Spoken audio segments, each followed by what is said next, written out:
Hey guys, it's Venus with Personal Powerhouse, and I'm going to teach you an easy way to remember where to put whose address when you're addressing an envelope. Envelope, envelope, however you say it is fine, it's the same thing. So here is the little sample that I created. Their address goes in the center, your address goes in the top left, and then the stamp goes in the top right. And a simple way to remember that, when you're writing a letter, who's the center of attention? The whole reason for this letter happening is because of the person that you're going to send the letter to, right? Otherwise you wouldn't be sending a letter. They are the reason this whole letter is being created.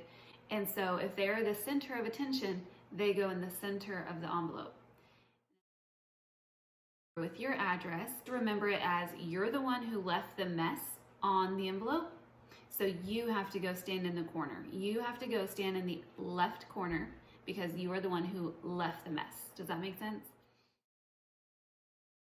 And then putting the stamp here, it's always on the upper right of the envelope.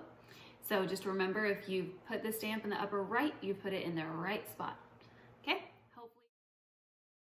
Hopefully those help. And then I'm going to go ahead and address an envelope just so you can see it real time. And I'm leaving this flap up right here so that you know this is the top of the envelope. So the letter goes in like that.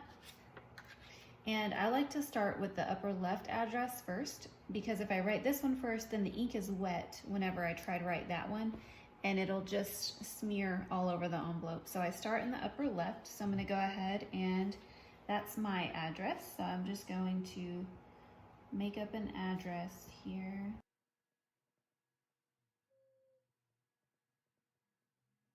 Okay, DR is drive, and then I'm going to do my city, state, and zip.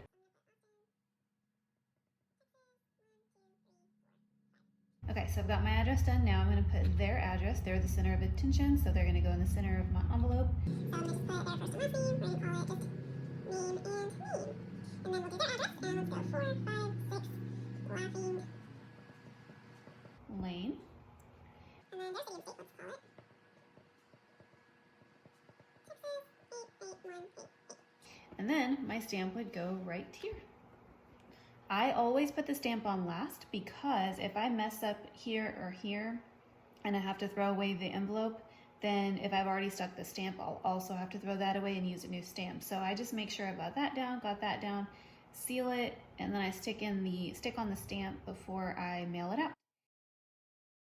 And you'll know how many stamps to put on your envelope based on how heavy your envelope is. If you've stuffed it full with a lot of paper, you may want to go ahead and throw an extra stamp on it, because if not, then it will come back to you in the mail, meaning you need to pay for more postage.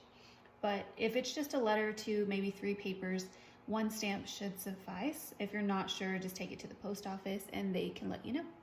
So hopefully that's helpful, and let me know if you've got questions, drop them in the comments. See you later.